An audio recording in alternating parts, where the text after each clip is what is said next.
All right, guys, we're back with another episode. And this week we have on Dr. Brandon Roberts. I met Dr. Roberts at the ISSN conference in Florida, St. Petersburg this past year, and got a chance to talk to him. He's also a captain. Are you still a captain in the Army?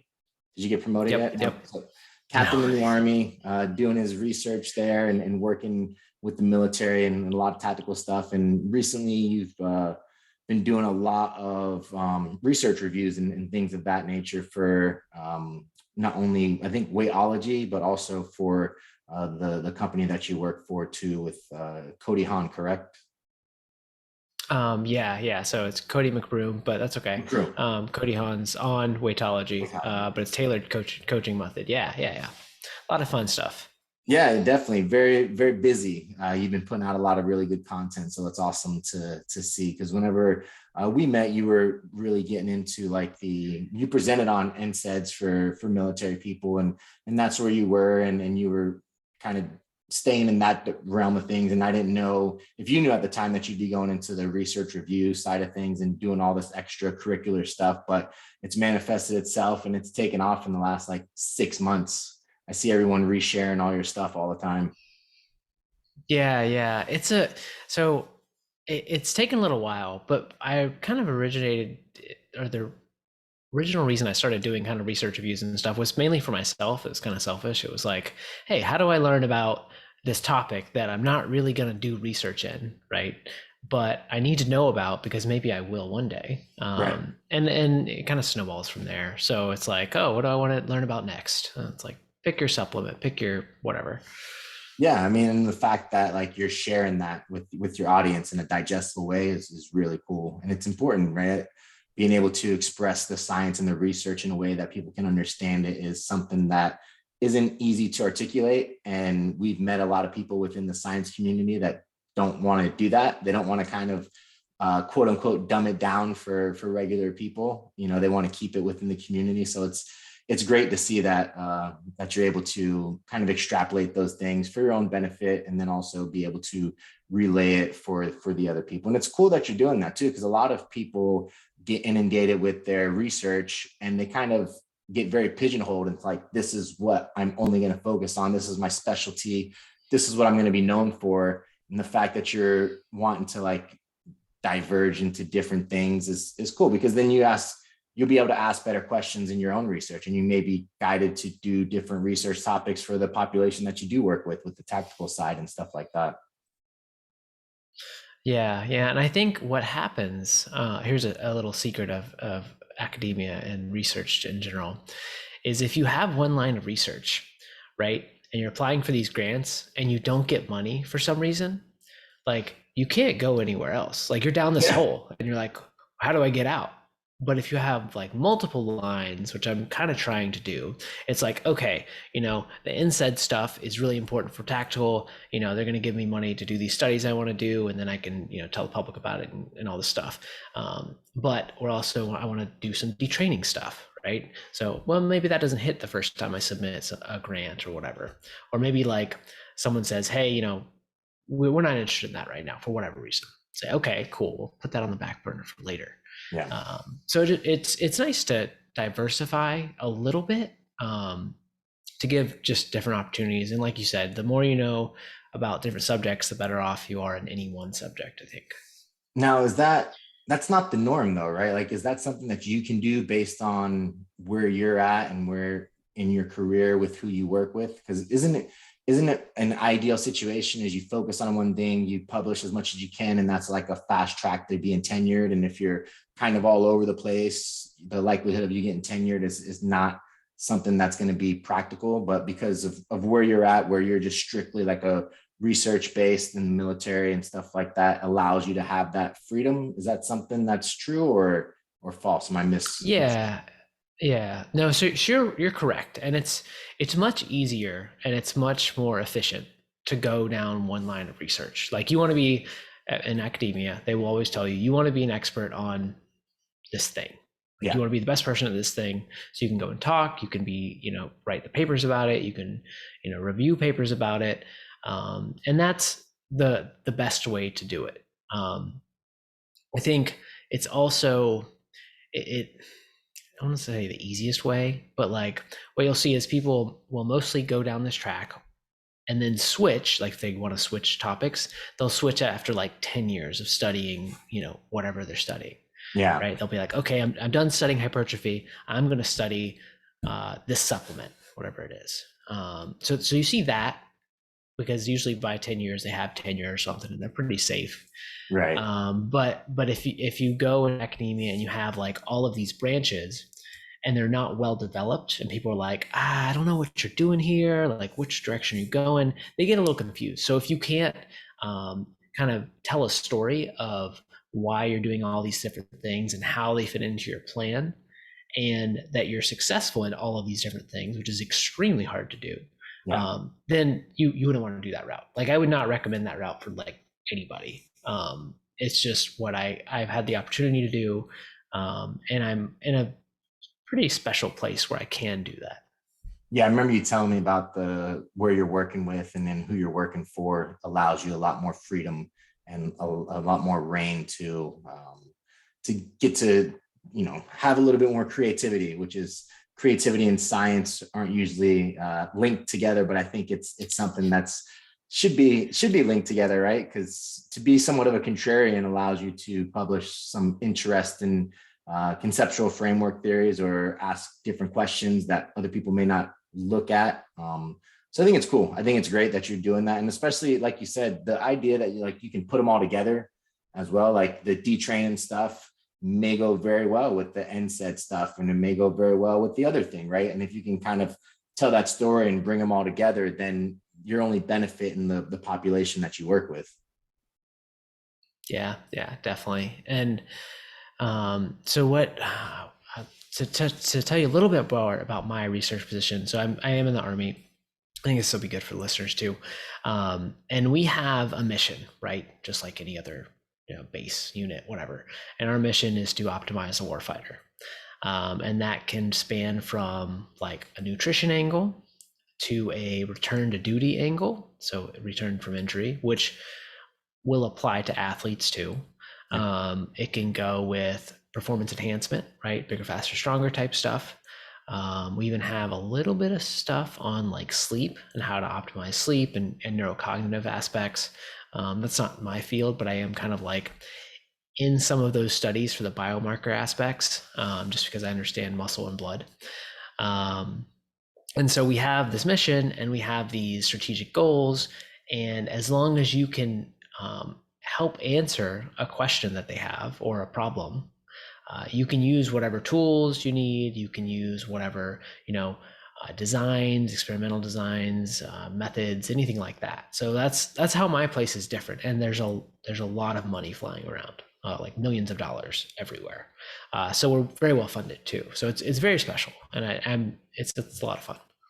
Yeah, when we talked, I didn't even know that that was an option. So the fact that it is an option and it's strictly research based and the funding and some of the bureaucracy that's not in there as well made it seem like a very interesting and like hidden gem when it comes to what you can do with your PhD and things like that. I know when we talked, you kind of were hinting at the idea of maybe diving into some of the different schools and stuff that the military has to offer so that you can reach out to some of the special ops guys. You were talking about maybe doing ranger school and stuff like that. Is that something you're still looking into, or now that you're inundated with all this extra work, are you able to maybe not do that?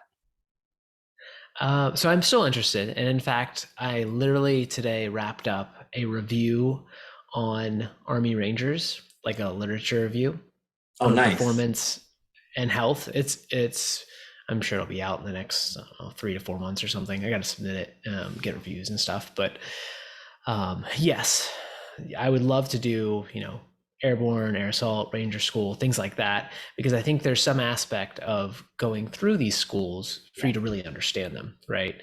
And there's also not a lot of research on these specific schools. So, if you go down there, wherever it may be, Texas or Fort Drum or wherever, and you create relationships with these leaders, they're more apt to say, yeah, you could totally come down and do a pre-school and a post-school measurement, take some blood, take a DEXA, maybe do some performance tasks.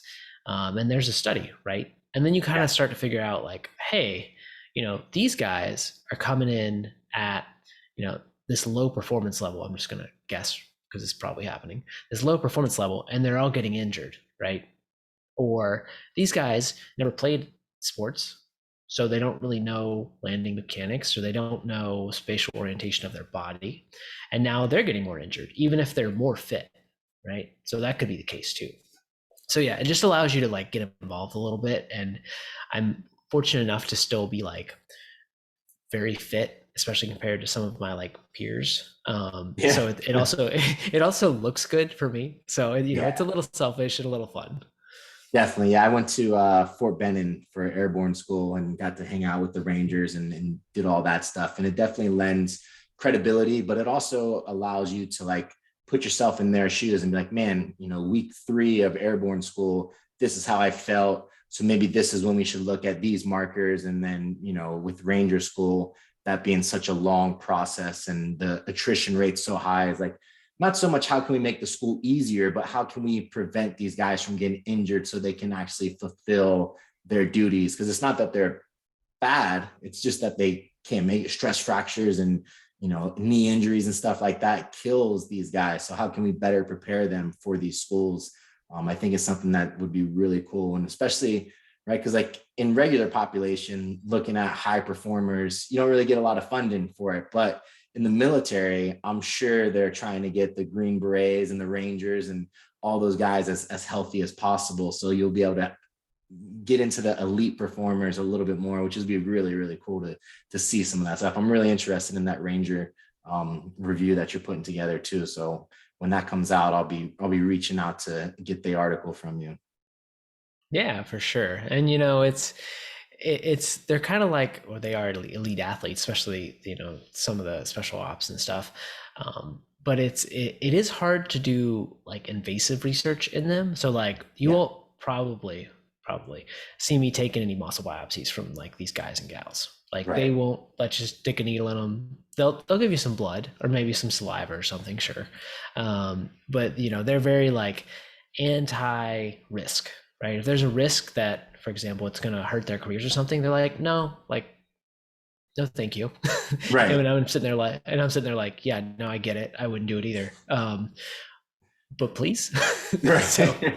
uh, please for my career. So yeah, it's interesting. It's a lot of the same problems as elite athletes, Yeah. but it gets done. So it's exciting. If I can start to be part of that, I think that'll be really fun. Yeah, that would be awesome. It's definitely something to look forward to. Although the schools are gonna tear you up and spit you out, but once you survive and make them through, man, it's like it's great. I love those type of schools. Going through them myself. So, but yeah, I wanted to have you on because you published a paper, kind of a review of metabolic adaptations, and the thing that we're focusing on today or throughout this kind of like block of podcasting is the idea of like just general health, exercise, well-being, and how can we take some of the research and extrapolate that into some of the problem areas that we see within this general health perspective. So we had on Dr. Fairman, who's out of the University of South Carolina last week, and he talked about kind of resistance training in disease populations and some of the intricacies that you can have with that, and some of the variables, which I thought kind of lended itself to a very good idea from like a problem solving situation for general population, general health. And now metabolic adaptation is another kind of problem solving situation for a lot of people who maybe are perpetual dieters, and they hire a coach, and the coach puts them in a deficit and they're like, I'm not losing any weight. What's going on here? Like what's the problem? And you lay it out the best you can with the science we have. And there you point out the limitations within the science of it being mostly done in obese and overweight populations and very few in actual athletic populations. So kind of some of the things is going to be more maybe theoretical in nature based on mechanisms that you can kind of pull from different stuff, but maybe no solid proof on it. But those are the things that I think lend themselves to creating better research too. So we'll dive into metabolic adaptations kind of first with like the definition of what exactly it is. Yeah. So that's the tricky part, right? So there's a lot of different definitions, and when scientists start talking to each other and they're not focusing on the same definition, things get confusing, especially for like the readers or the listeners, right? So I define it very simply, and that's the difference between expected energy expenditure and observed energy expenditure. So if you expect your total daily energy expenditure to be 2,000 calories, right? It's very standard. We've all seen that, heard that, right? But it's actually 1,800. Well, that's a 200 calorie difference, obviously, and that's going to, over the long term, if you eat 2,000 calories, result in you slowly gaining weight, right? Now, if you're at 1,800 calories and you eat that many, like, you're fine. You should be at weight maintenance and you should be okay. But that's the basic definition, is just the difference between your expected and observed energy expenditure. Okay. And then the idea of metabolic adaptation is kind of the idea that your body eventually adapts to what it has so that it may be a little bit more stringent in the weight loss process. You know, talking to Dr. Campbell here at USF, he's gone through a lot of RMRs and things of that nature. And he said that the people that usually have the highest metabolism metabolic rate are the ones that eat the most food and exercise the most, right? And that doesn't really help people out when they're trying to lose weight. So, so what exactly is going on that can cause these adaptations to occur where people hit these plateaus and they're not able to lose weight? I know you in the article you talk about some of the hormones, and you talk about some of the food and some of the other stuff. So we can kind of start breaking that down and looking at that. Yeah. So we have a couple different components to total daily energy expenditure. One is your basal metabolic rate or resting metabolic rate. Same thing for right now. And that is something you cannot control unless you like lose a bunch of weight, it'll decrease. If you gain a bunch of weight, it'll also increase. The body composition matters a good bit here in the basal metabolic rate. So if you have more muscle, say you've been resistance training your whole life or something, you're going to have a higher metabolic rate. That's great. Like you said, you can eat more, you can perform well, and you feel good. Okay, so that's one component. Now layered on top of that, and that's like BMR is probably like 60 to 70% of your total daily energy expenditure. And then on top of that, you have the thermic effect of food, which is pretty small. And that's just the energy it takes you to break down the food you're eating and the heat that you put off, the thermic effect of food, right? And that doesn't really change. Like, you eat less when you diet, but the percentage of energy expenditure doesn't really change that much. Yeah. But you're already eating less, so you're expending a little bit less energy there. And then you have exercise, right? Which can be anywhere. Like, if you don't exercise, it can be like 0% of your daily energy expenditure. But if you exercise a ton, like I think I saw you out the other day running like 10 miles or something, right? That could be like 30 to 40% of your energy expenditure for the day or more. So that is a variable component that we can control. But there is a point where like you can't out exercise a bad diet. So maybe we'll get into that later. So that's something we can control. And then we also have NEAT, or non-exercise adaptive thermogenesis.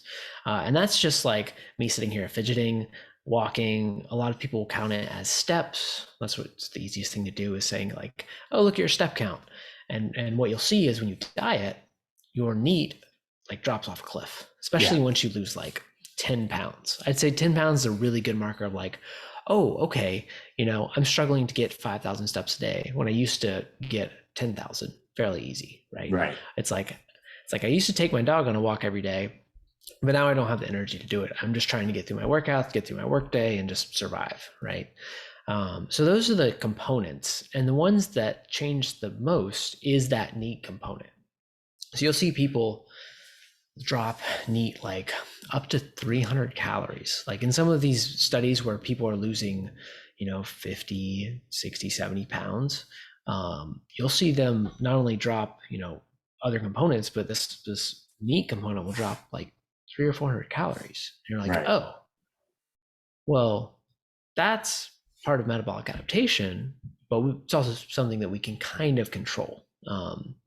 So those are the components of metabolic adaptation, and I think the biggest one is always going to be NEAT. But we didn't know that at first. Like it took probably like 15 years to figure that out.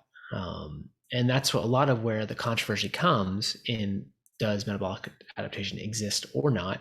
It's, well, what are you measuring? Because if you look at basal metabolic rate, that's really not changing much. Like you might see a 50 calorie change if you drop 10 to 20 pounds. And over time, like a year, sure, that adds up. But over like 3 months, it's not that big of a difference. But when you look at NEAT or all of the energy expenditures throughout the day, you're like, oh, wow, like that dropped a lot. And it's all Yeah. because you're not moving anymore.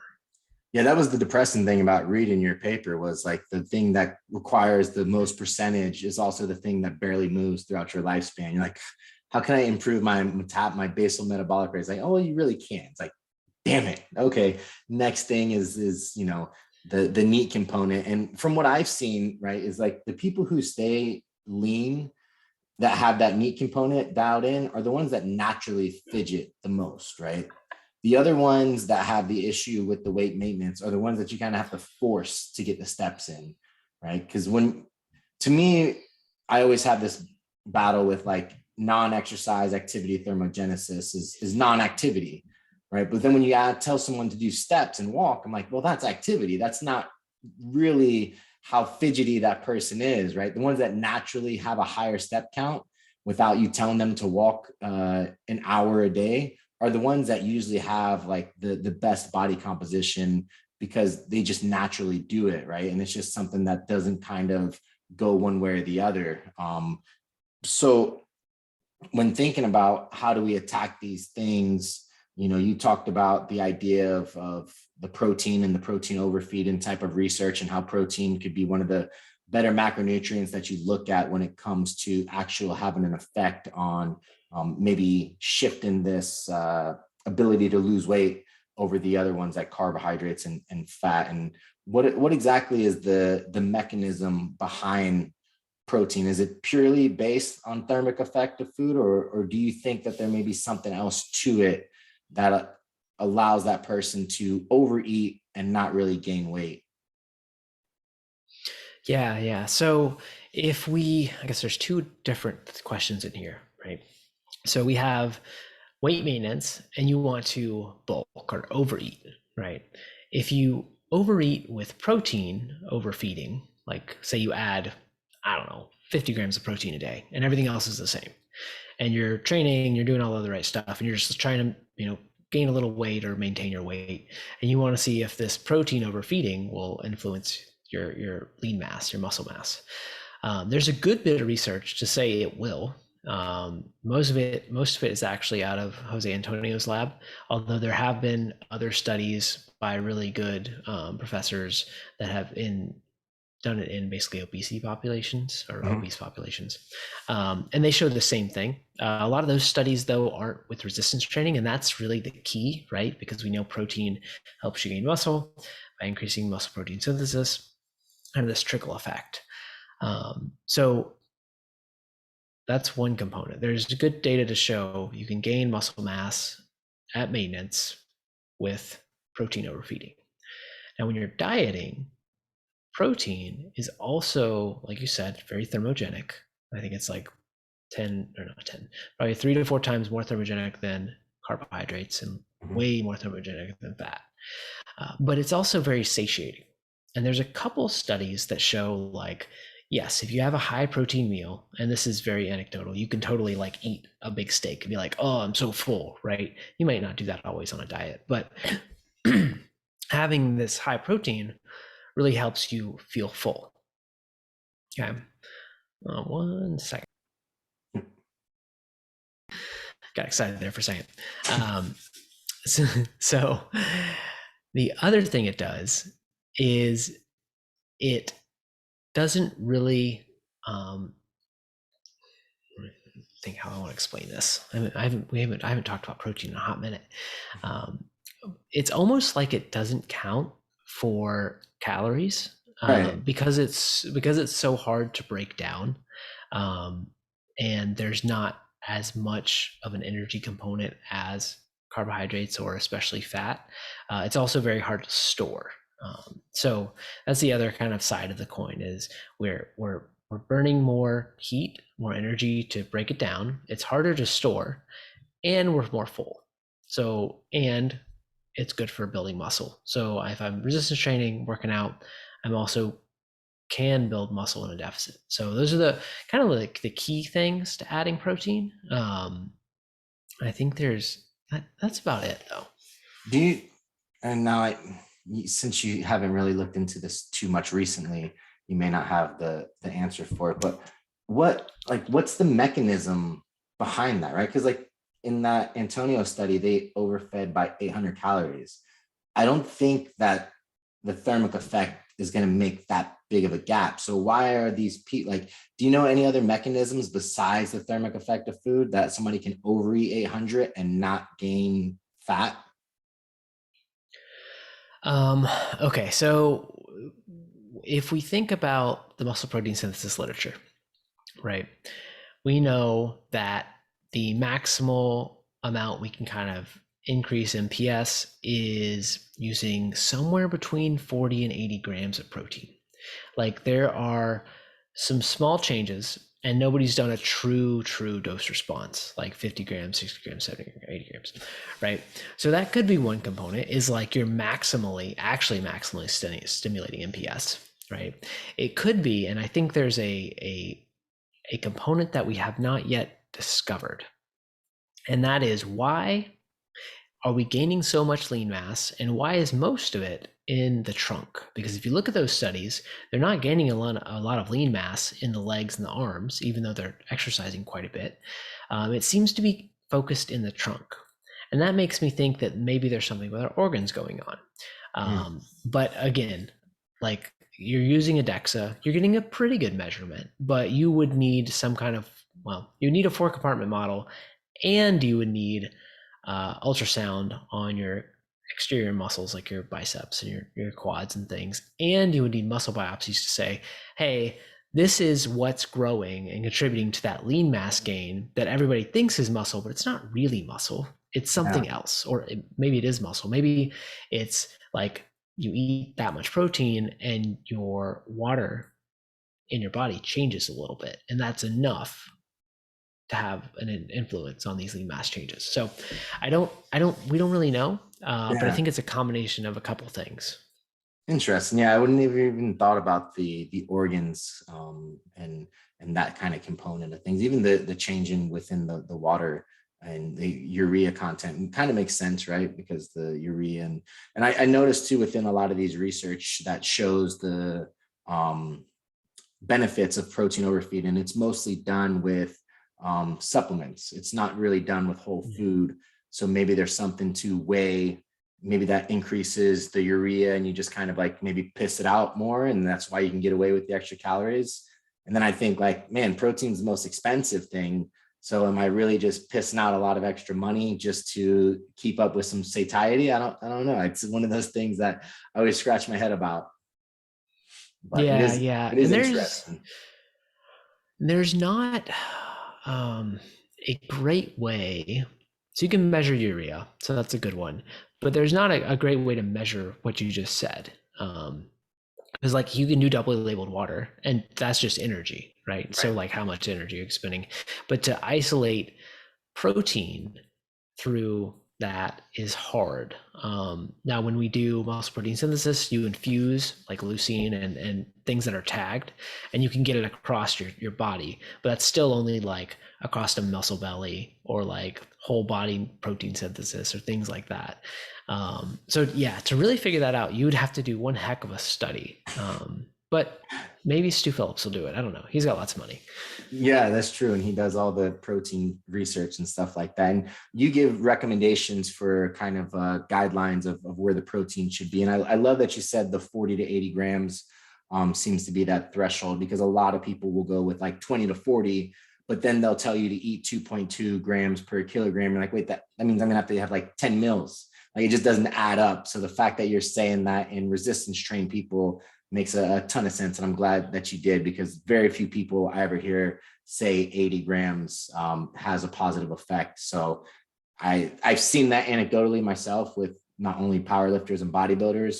The biggest guys that I know usually eat the most protein. So 1-to-1 correlation is like, maybe I should eat more protein, right? Maybe there's something to this. Maybe 20 grams per meal is not exactly what it's fleshed out to be. So that's awesome. And then when it comes to the idea of like carbohydrates and fats and manipulating them throughout your diet, there's not really a lot of great research that shows one of those kind of moves the needle in a positive way. Just kind of like baseline markers of fat. You have, I think it was 10 to 30% of your calories need to be from fat, and then kind of everything else based on your energy throughout the day. What you require is going to be made up through carbohydrates, how intense your workouts are, and things of that nature. But it doesn't really move the needle in terms of actually being able to lose weight. Yeah, yeah. And then what I tell people, pretty much athlete, general population, everyone, I'm like, set your protein to around 2 grams per kilogram. If you can't get there, that's okay. If you can get above that and you're dieting, that's cool. Then do kind of what you want with your fats and carbs within reason. So like if you're a performance athlete and you're like a runner or something like that, and you need those carbs, go ahead and shuttle a little bit more towards those carbs. But if you're just like sedentary, right, and you're just kind of walking a little bit and you like fats more, well, for a while, like you could totally just run with a little bit higher fats, maybe 30%. At some point, fats are like not as satiating as carbs, because you can't eat like a huge bowl of broccoli and it be super like, it's not fat, it's Right. carbs or fiber really. Yeah.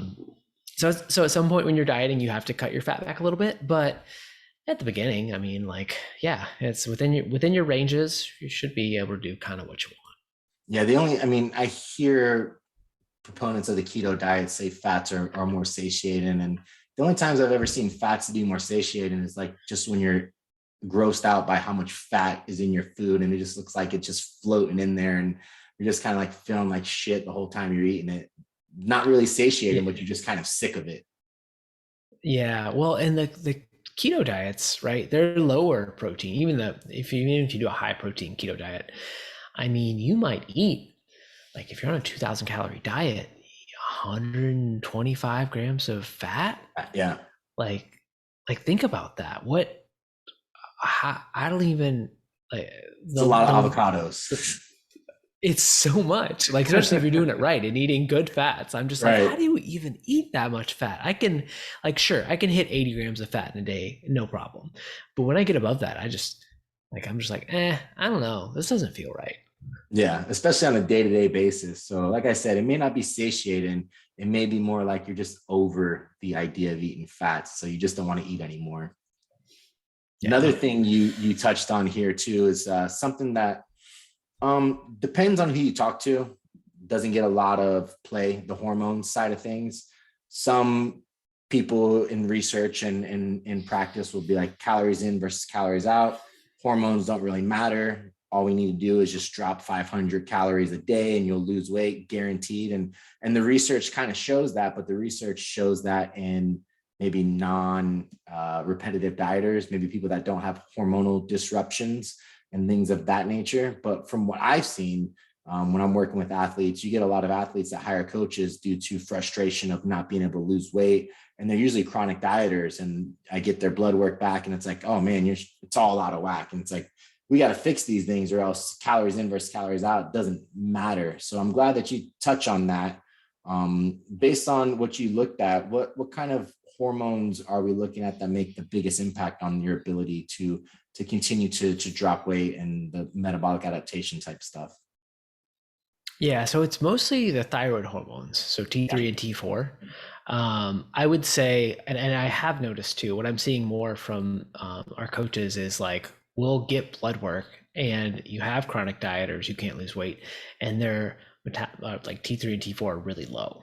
And you're Yeah. like, well, why is it so low? It's like, are you dieting now? You know, you're not dieting now. Then you got to figure out if they're actually dieting. So you got to do them like a maintenance phase. And then you're like, okay, let's do this again. And then you figure out it's still low. You're like, okay, well, now we just kind of have to fix stuff. And by fix, you know, maybe you're within the range, but we're going to optimize you within that range. So now we're going to push up your calories, get you in a good place to where you're not gaining weight, or maybe like you gain a tiny bit of water weight or something. But you're moving more, your workouts are better, you're feeling good, right? And then later you go into a diet. So there's not a lot of research on repetitive dieters, like you said. And there's that's actually a really good place where you could, you know, do some research. The people who do that the most are the bodybuilders. And if you look at bodybuilding literature, I think there's 2 papers on people who have done even just back-to-back shows, like at the course of a prep where you do multiple shows, you get leaner and leaner.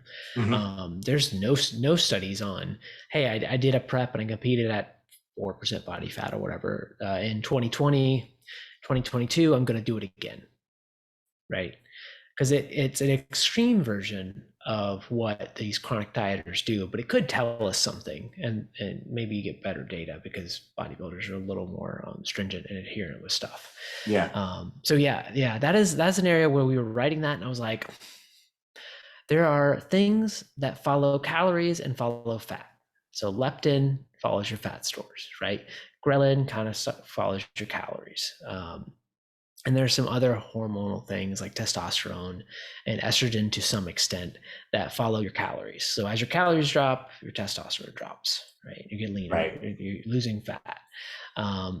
In the general population, we shouldn't have to worry about that as much until you get very lean. And most people don't want to get that lean, and I don't blame them. Like, getting lean sucks.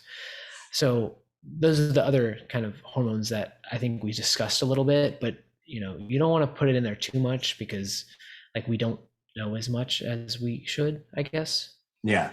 And beyond the research, right? Like anecdotally, what you're seeing with working with clients and stuff, like I've seen high levels of stress, and that could be one of the proponents of low thyroid, low testosterone, right? Because if cortisol is high and they're not able to they don't have good HRV to get rid of that cortisol, then that can start pulling from pregnenolone and DHEA, and that can start messing with their hormones, their sex hormones and stuff like that. And that starts to bring those things down. So it's like we need a lifestyle intervention before we can do anything with weight loss.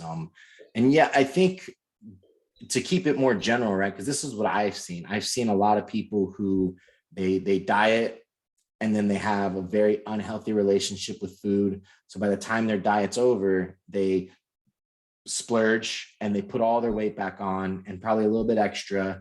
And instead of being like, okay, this is kind of where I'm at, I messed up and I should just stay within these calories for a good bit, they go straight back into dieting. So maybe like 5 months of dieting, 2 months of overeating, and then they try to go back into a diet again. And then by the time you get them as a coach, they've done this for 2 years, and you put them on a diet and you're like, man, we're not able to lose any weight. Then you put them back on a diet again, and like, we're still not able to lose any weight. And it's like, this is not good. You know, we started off at 2,200 calories for a female, and now you're at 1,200 and we haven't lost a pound. It's like, and that's been over 2 months. Like, what the hell is going on? What do you think that is? Because I know there's no research that'll show that, but what do you think is going on there? So it's probably a combination of a few things, and I hate to especially when you have clients, to say, hey, you're not tracking right, but there's probably some component of that that they're not tracking exactly right. But it can't be all of it, because that's like half as much calories you started with. So they're not tracking that bad, especially if they've been dieting before. And so you have maybe a little bit of mistracking, but maybe also they're not moving as much, like that knee drops off, but they don't notice maybe. You also get more mechanically efficient with exercise, like 10 to 15% more Yeah. as you diet and exercise. So there's another component. You're like, okay, well, now you've been doing this same like running aspect, whatever you're doing for 2 years, and you're super efficient at it. And then maybe, let's see, there is probably a hormonal component if you get their blood work back. Cortisol messes things up real bad. Yeah. I'm glad you mentioned that, because that's the first thing I look at on people's blood work is like, okay, where is their cortisol levels and their CRP levels? Yeah. Because that tells me how their body's doing in general.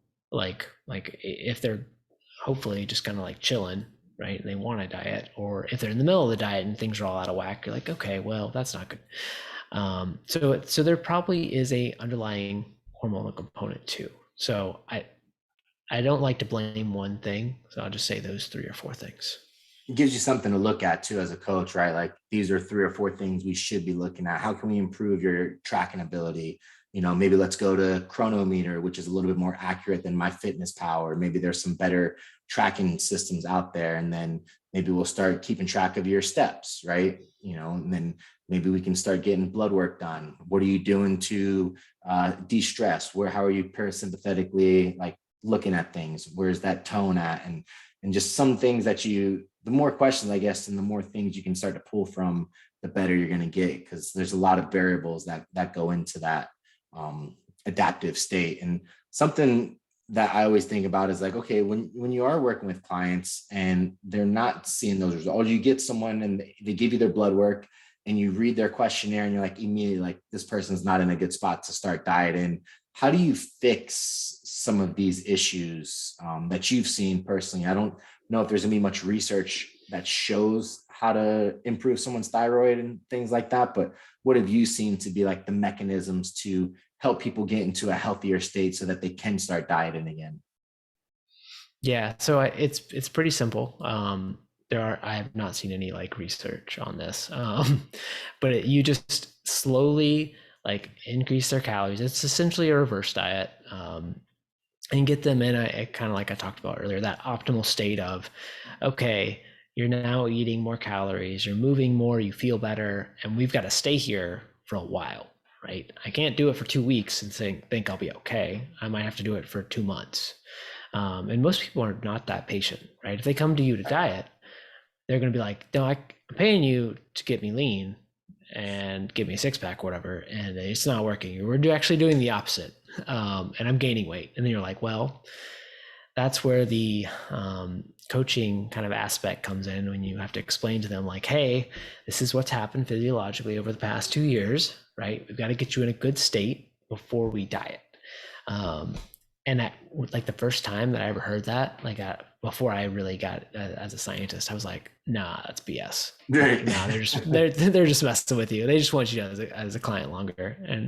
And then I was like, no, it's true. Because you have these coaches who have been around forever and they Right. use these methods, but sometimes they can't explain it, or sometimes it's just hard to explain in general.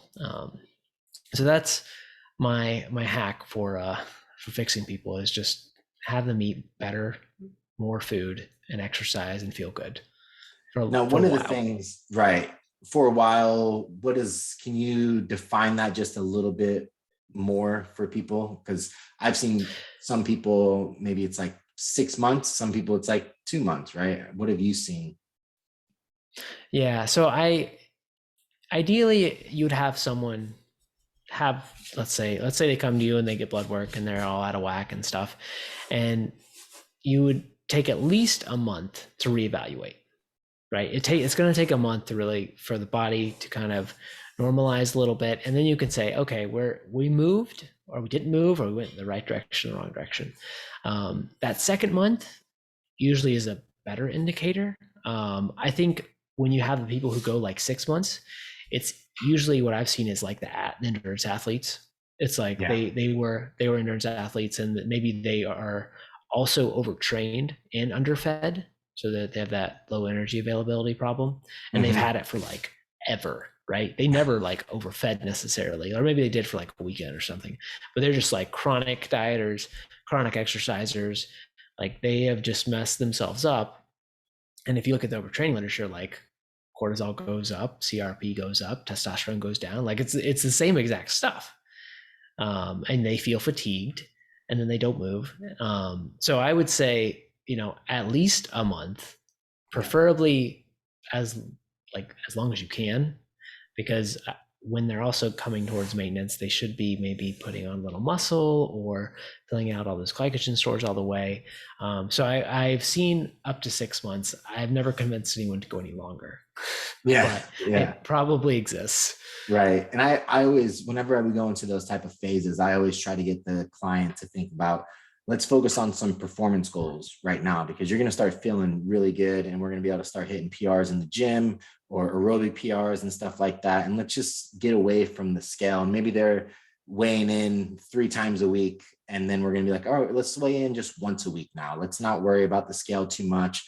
Let's move to performance type goals. And let's just focus on how do we feel, right? Because a lot of them, they want to lose weight, but they feel like shit too. So it's like, if you feel like shit, I get this all the time in the jiu-jitsu community. Is like, I want to diet, I want to get down to the next weight class.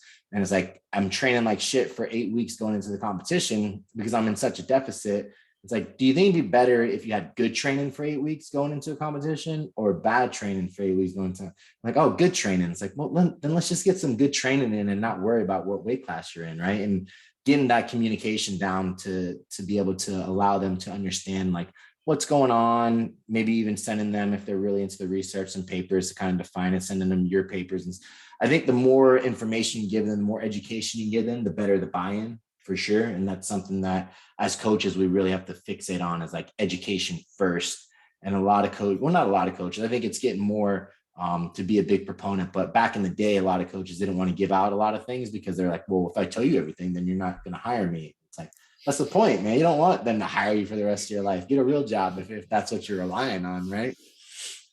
Yeah, yeah. And I don't I get nervous, or I used to get nervous. I don't really do clients anymore, but if I had a client stick around for more than 6 to 9 months, I'm like, okay, you don't need I'm me. doing my What job. are we doing? Right. Yeah, it's just you tell me what you want to do every week and we do it, and you don't need me. And so eventually you have to wean them off. But Yeah. people do have to make a living. So I understand Right. not dragging them along, but having clients for a long time. And sometimes it's just the straight up accountability. Yeah. I have had multiple coaches because I will get sidetracked with my training, or I'll want to diet and I'm like, no, I don't need to diet. So good example of that is getting ready. So every 6 months we have to take the ACFT and do height weight, right? And so I'm well within my weight class, or my required weight limits, whatever. But I kind of just wanted to stay at 170. But then I started training a little differently because I have to run 2 miles and I have to do some more sprinting aspects that as a bodybuilder I never had to do. And I like the sprinting and the sports aspect, but the 2 mile runs they're not even long and I hate them. I just don't like running. I'm just I can't run more than 5 miles. I might die. But what I noticed is as I started training more, I needed more energy, right? To feel good. And then my weight started creeping up a little bit, just a pound or two in it. And I was just trying not to panic. Yeah. Which a pound or two is not much, but I was once overweight, pretty good overweight. And I lost a bunch of weight. And then, throughout the bodybuilding years, I kind of go up and down. So I'm very weight cognizant. Yeah. And so what I realized is hey, I need a coach because he needs to tell me to calm down. And he needs to program for me. So I'm good. And just be dude, it's a pound. Shut up. Keep going. Right. Exactly. And especially for the military, right, where those scores can affect your ability to get promoted. So they do have a little bit more stress involved with them. One of the things you did touch on, though, was the overtraining aspect. And I'll see that a lot, too, is I'll get people who are chronic dieters and overtrainers. So we increase their food and then we try to decrease the high intensity work, because that seems to be the problem area. They're doing spin classes, they're doing HIIT classes, boot camp classes, and they don't really have an idea of where their training volume is. It's just high intensity all the time. So it's let's remove that. Let's get a lot of low intensity stuff in. Let's get an actual program design. And that seems to be something that helps out a lot too. An increase in food and then a decrease in high intensity. Is that something that you found when you're talking about the overtraining stuff? Yeah, and in fact, there's like one good dose response study with HIIT, and essentially, if you do it like more than 4 times a week, it's just detrimental. There was a whole Yeah. period of in the fitness world where people were like, "Do HIIT, it's better," and I think that kind of ruined it for everyone Yeah. because you had these people doing, like you said, HIIT classes 4 days a week, and you're like, that's just too intense. Like Right. you can't always be high intensity. Like you have to pick your spots, and yeah, maybe you do it like once or twice a week and you Right. incorporate it into your other training. But like people don't know that. You got to like tell them. So they just think they're like, oh, I'm doing a good job. I had a good workout because I sweated a bunch and my heart rate was really high, and I got a Yeah. bunch of points on my Peloton, right? So it's like the incentive is to do more hits sometimes. And for a while, a lot of the fitness people were saying the same thing.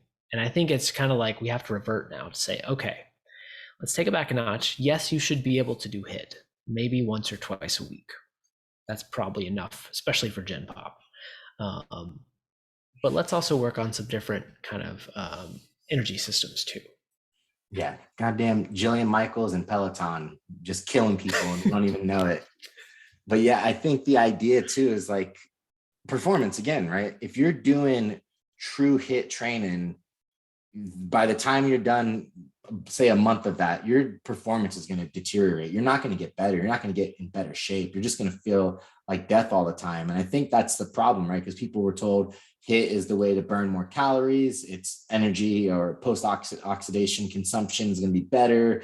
All this stuff. There's like so many benefits from it. And people are like, oh, I must just do this all the time then. Because if it works a little bit and it works really good, if I do it once, I can just let me do it, 10 times a week. And it's like, your performance starts to suffer. I always tell people, don't go to the gym to lose weight. Go to the gym to feel better and perform better.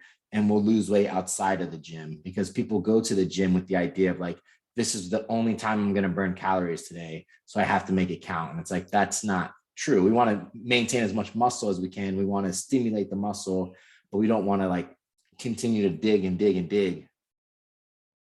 Yeah, yeah. And I think maintaining the muscle is like the thing that I really lean on with people. I'm like, hey, we work really hard to get this muscle. I know you're just wanting to look good, but we don't want to lose that muscle. So let's keep going to the gym type stuff. Yeah. So Now, yeah.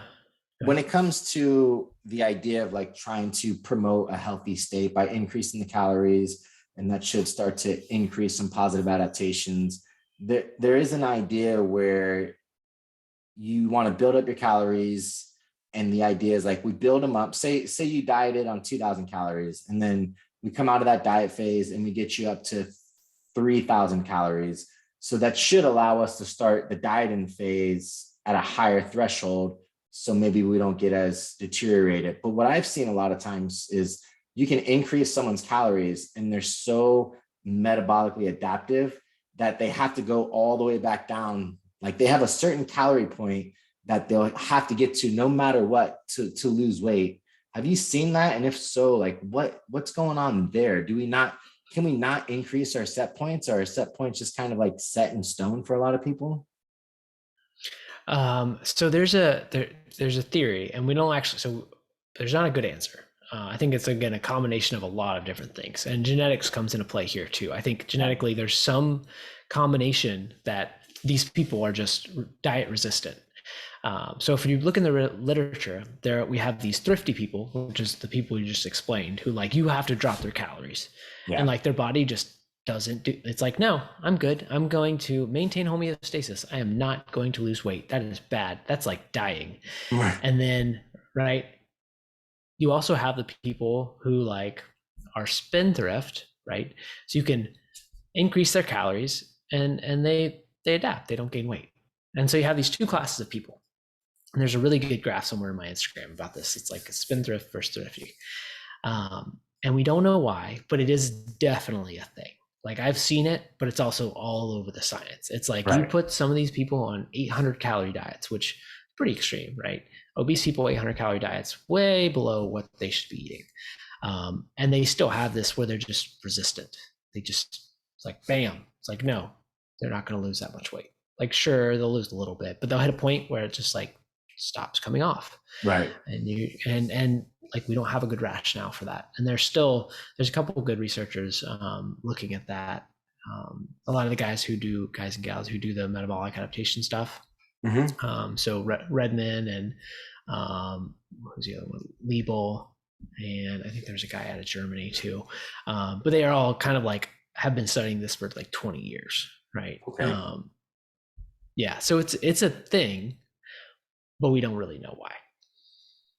Oh, that's disappointing. I Yeah. have to go ahead. I'll send you a paper on it. Yeah. I'm sure we cited it in that review, but it's like spendthrift versus thrifty. It's just a good Google topic. Yeah, definitely. Because I've had to have this conversation with a handful of clients. We're like, look, we dieted, we're very successful. Now we have to increase your calories. But just because we increase your calories doesn't mean the next dieting phase, we're not going to have to get back down to these calories again. Some people are just, and I guess as long as you let them know ahead of time, the expectations are there. So it's not as dramatic. Like that's something I have to get through with a lot of my strength clients is like, we're going to start a diet. Just because we're starting a diet and you're going to be a little bit hungry does not mean you're going to be weak, right? Because immediately as they start dieting, they're like, I'm going to lose all my strength. It's like, well, if that's your thought process, then you're definitely going to lose a lot of strength. But I know a lot of people who can diet, and most power lifters can tend to lose a little bit of fat and not see a dip in strength or anything like that. But it's the perception and the thought and the mind that can manipulate a lot of those things too, which is something that I don't think when you're looking at like nutrition interventions, they don't look a lot into the psychological side of things of like perception and things of that nature, which I think would be something that would be worth looking into when it comes to that stuff. Even within the nutrition literature, something you cited within the diet breaks and diet refeeds is the one by Dr. Campbell, where they had like over 50% dropout rate. No one really talks about those type of things like dropout rates and psychology and things of that nature, which I think would be really fascinating to dive into with people, because that's kind of the most important thing is, as a nutrition coach, it's like, I don't want to fuck this person up and give them an eating disorder. So how can I stay on top of where they're at mentally to make sure that they're not getting that type of approach to things and that they can stick to it? Yeah. And I think you'll see a little bit more of that in the nutrition field, where they do these bigger studies, these clinical trials, and they have a component that now is a psychological component. Yeah. Because the attrition rate or the dropout rate for nutrition studies, dieting studies specifically, is like 40%. Like if you get 60% completion in a trial, you're like, sweet, I'm average. Yeah. But whereas the exercise trials, like if you're just exercising, you'll get like 80 or 90% completion, right? And all they're doing is exercising, and they're just like having a free personal trainer essentially. And as long as they're committed to it, like they're fine. I think there's also a bit of selection bias when it comes to some of these studies, where like, I'm going to join a study because I want to lose weight. Yeah. Right. If I get randomized to the control arm or the less dieting arm or whatever the other intervention is that I don't think is going to work as well, I'm probably more likely to drop out. So there's some component to that.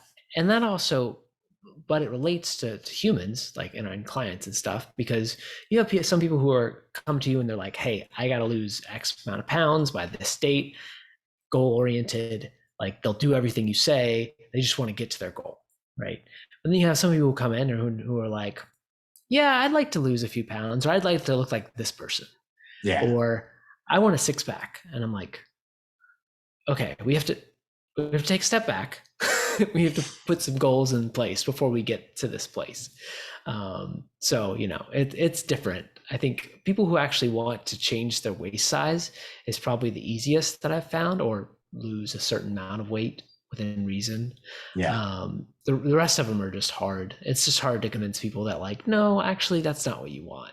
Right. But you don't know that that's not what you want. Finding out the real reason why they're doing the things that they're doing makes a big difference. Because I have that all the time. It's like, I'll have guys that are, I want to go down another weight class or two. And it's like, well, why? It's like, well, because I don't like the way that I look. It's like, well, we don't have to go down a weight class for you to improve your body composition. Let's focus on improving your body composition and maintain performance in whatever weight class that is, then that's, and then like, does that work for you? And they're like, yeah, okay, that makes much more sense. So one of the last things that you touched on in the paper, and the reason I didn't really spend a lot of time on is because it just doesn't really tend to be backed by the research, is the idea of diet breaks and refeeds, which is very depressing. Having a positive metabolic improvement on your metabolism and things like that. The research doesn't really kind of show that. And I know when this paper was published, the Jackson Pios paper wasn't out yet that you cited, but it's been out since. And it kind of shows the same thing, like that these diet breaks and these refeeds aren't really doing what we thought they were going to do. That's very depressing. Yeah. So actually, me and Jackson actually have a paper that's, I think, sitting on his PhD advisor's desk at some point about that study specifically. But what happens is when you look at the diet break literature, there are literally like 3 or 4 studies. I also covered those in my Instagram somewhere. There's a little bit more if you like broaden it, but what we're talking about like application to clients and general population, there's only a handful of studies. And what you see is Bill Campbell's study, 2 days, refeeds over the weekend, didn't really do anything. Yeah. Like maybe it helped their workouts a tiny bit. The Matador study did something, but you had to like take a 2-week diet break. Like it was a long diet break. Nobody wants to diet break for that long. You had to essentially diet and diet break for 16 or 32 weeks to get kind of the equivalent result, which was better. So the diet break group did do better, but they spent 30 weeks dieting or diet breaking, or in the brain set of like, hey, I have to be careful what I'm eating. Right. And then Jackson's study was really cool because it did it like we would have clients do it. It took a moderately, not overweight, kind of athletic population, high protein, resistance training multiple days per week, diet at like, what was it, like 0.7% body weight per week. And that's all. That's perfect. Right. And so then I think he had like 1 week diet breaks, right? Because I think it was 3 weeks on and 1 week off. I believe so, yeah. And there wasn't really a difference. Like, not really a difference at all. So you're like, okay, well, I might as well just diet for all the weeks straight and not have diet breaks and make it take less long. But where I think we kind of missed the boat, and I just come to this realization, I think, as I went through the metabolic adaptation literature last time, is there is a point where like it's somewhere between 1 week and 2 weeks where like, yes, diet breaks work. They reverse some of this metabolic adaptation, right? You feel better, maybe your NEAT goes up, maybe your metabolism rebounds a little bit, but it's not really worth it. Yeah, because you have to diet so much longer. So the way I like to use diet breaks is I'll have people diet for like 12 weeks or 8, 10, 12 weeks, somewhere in that range, and then take a 2-week diet break or a 1 week diet break just to reset. And then like right now, if it's over the holidays, that's kind of convenient if you can control your intake. Or if you have like a vacation or, something life-based I like to do. And then you go back into your diet afterwards. And it works really, really well. But again, I think that you're right that most of the diet break literature hasn't really panned out, but that's okay because we kind of know it's like, all right, somewhere between a week or 2, you'll get some benefits. Whether those benefits are worth it to you kind of depends how much weight you got to lose. I mean, it hasn't panned out, but it hasn't actually been shown to be detrimental either. It's kind of like the idea in your off season when you're increasing your calories and you do like a mini cut, right? To kind of resensitize to quit eating so much food, feel a little bit better, drop some water weight.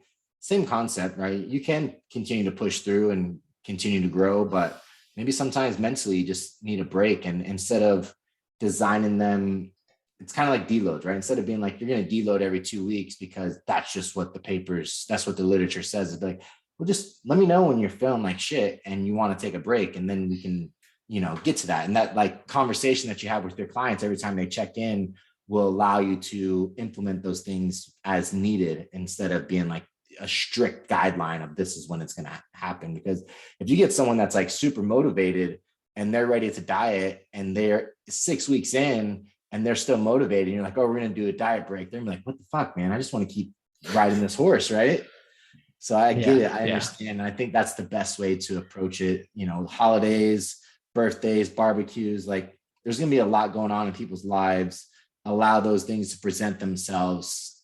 And then you can present that type of stuff and the research behind it to educate them. So, but yeah, that's pretty much it when it comes to metabolic adaptation. Did we miss anything that you wanted to cover in terms of the idea of weight loss and metabolic adaptation? I think so. The one thing I will mention is there's a couple studies that show like people who lose a lot of weight have this repressed metabolic rate. And like if you look at the biggest loser studies, there's some controversy around that. I think that's kind of a big unknown. It's like, okay, if you look at people who lose a lot of weight and keep it off, the things that they do are they eat a lot of protein, they move a ton, they exercise, right? So I think there might be something there. How much of a drop in, it's a combination of meat and metabolic rate and food intake and things. We're not really sure, but I think it's there. And there's going to be, I think Kevin Hall is actually doing another study right now. Oh, nice. To look at it. He's hinted at it on Twitter. so I think there's going to be another study down the road where you're like, okay, this is what's happening for people who lose weight for like a lot of weight for a long time. But we'll just have to wait and see what happens. I love his research. He does a lot of really cool stuff when it comes to the nutrition side of things. Something else too is like the people who lose a bunch of weight, they're also more susceptible to gaining rapid fat back too, as well. Is that something that's in the literature, or is that something that's just anecdotally seen? I thought I remember reading something about it in the literature, but I do know that like everyone promotes this rebound phase after dieting and getting super lean. But aren't you the most susceptible to gaining more fat as well during that time? Yeah. So if you look back at the Minnesota study, there's this thing called body fat overshooting. And actually, Eric Trexler covers it really well on Stronger by Science. He's got a good article on it. But you're more prone because you're hyperphagic, so you want to eat. Like you diet a bunch and then you're just hungry all the time. And to get rid of some of that hunger, you have to put on, if you're really lean, a certain amount of fat. Now, normal people, they may be very hungry, but they don't really need to put up back fat on. Like they never lost enough to really worry about. So they have this phase of, hey, I'm hungry all the time, I'm done dieting, but I can't increase my calories because I will gain weight, that they have to deal with. And that's really, really hard to do. Like it sucks. It sucks real bad. And I don't know of any research to say how long it lasts. I think personally it's like at least a month, sometimes up to 3 months, where you're like, hey, I lost 10 pounds of fat, but I'm just still hungry. And I'm not that super duper lean, not bodybuilder lean. I'm just kind of like lean. So that's where it comes into play of how much is it worth it for me to be this lean, whatever that is? And does that mean I'm going to be hungry all the time? Because if it goes for 6 months, that probably just means you're not eating enough. And your body's like, hey, you can't beat this. You can't sustain this leanness. Even though you reached it, you can't sustain it. So that's the next step of like weight maintenance with your clients is, where are you now? Yeah, I like that. And it's the unfortunate thing is like the people who have a hard time getting lean, who are perpetually like overweight and kind of have a lot of fat, never had abs, they'll get lean. And those are the ones that usually have the hardest time because they're always hungry, right? Where the people that are kind of naturally leaner, they can, and I just, it sucks talking to clients and be like, yeah, genetics. I mean, some people just have to work harder in life. And like, that's just the way it is. And that sucks, man. But yeah, it's unfortunate, but I appreciate you taking the time out of your day to come on here and chat. I know you're very busy, so I really appreciate it. And it's great getting to talk to you again. And hopefully we'll cross paths again at some conferences and stuff. And, if you find something interesting that you want to come back on and talk about, just let me know. We'll do it again. Yeah. Thanks for having me, Tony. I appreciate it. And good luck with your PhD stuff. That's exciting. Thank you, sir. I appreciate it. And if people want to follow you on Instagram or talk to you about the coaching services that you guys do with the company that you're with, how can they get a hold of you, and what's your Instagram and stuff like that? Yeah, so Instagram is where all the good content's at. Honestly, you can DM me. It's just at brob_21. You can find the coaching stuff at tailoredcoachingmethod.com. We have like a lot of coaches, a lot of different types of coaches. I educate them, like I teach them how to coach. I teach them the science. So they're not me, but they get my education. And then like if you need to ask me a question, email robertsb21@gmail.com. Just shoot me an email. I'm usually pretty respondent, especially if you're a student and you want some help with something. Like I talk to probably 1 to 2 students a week, help them with, questions they have about classes, what they want to do in life, like anything, also military related. Super happy to help. Like I just enjoy mentoring and stuff like that.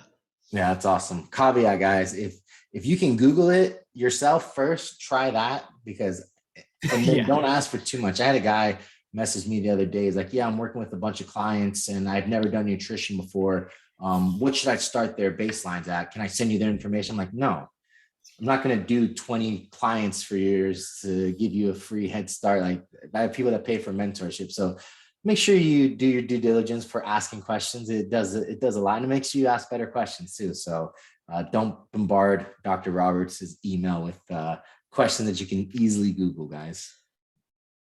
Yeah. I appreciate your time, sir. Have a great day, and happy holiday season for you. Yeah. Thanks, Tony.